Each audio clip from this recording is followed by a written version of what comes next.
And now I call on Mr. Wald for the Select Board. Thank you, Mr. Moderator. The Select Board voted 4-0 with 1 absent to recommend referral of the motion.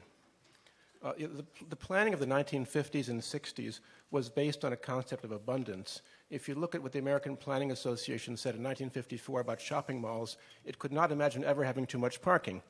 A different world. In 1966, the American Association of Planning Officials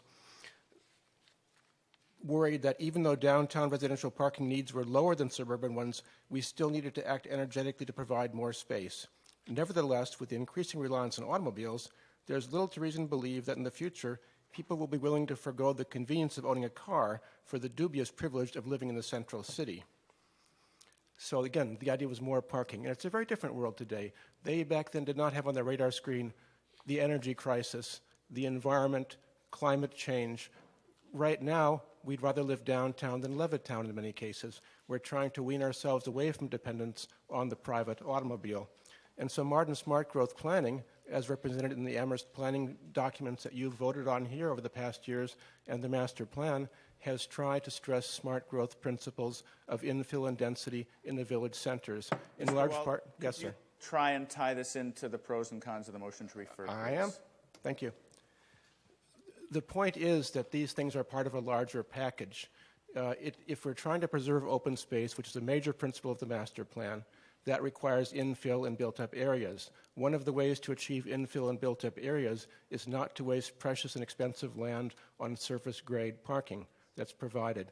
We've found through our surveys that most of the park needs people feel are for retail uses and visitors. Residential parking in the downtown built-up areas has been accommodated by the present system and through alternatives provided, such as private parking, permit parking on the streets, and so forth.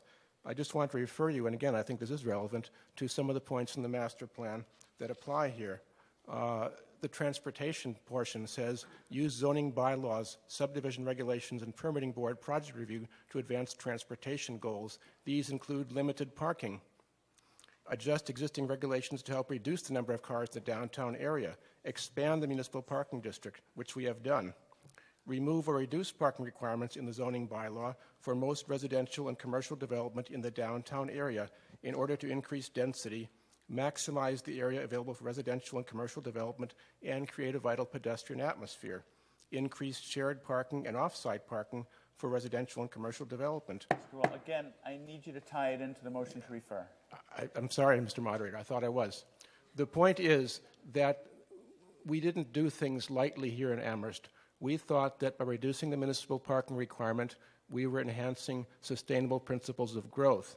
The point is then that this measure reverses global and local progressive zoning policies. That's number one. Number two, it's a simple fix, I think, in the sense that it... Give you one more sentence because I interrupted. 2 out of 3, okay. So number two, it's only one part of a larger picture. The transportation plan, the parking forms provide existing means to address this. And number three, again, I think it's... Excuse me.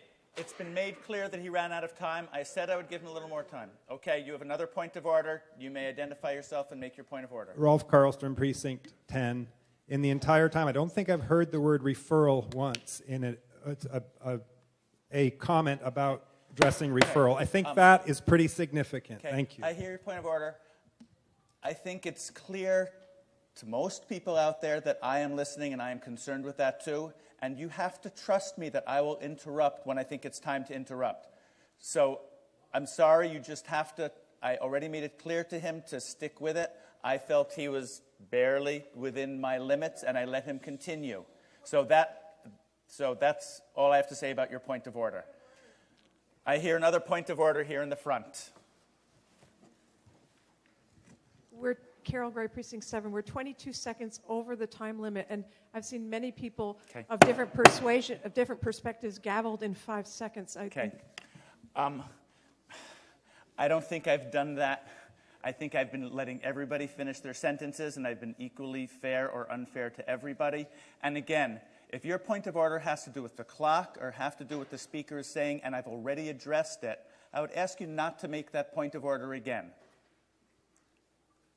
Mr. Wald, you have another 20 or 30 seconds to finish up and tie it into the motion to refer. I'll use fewer.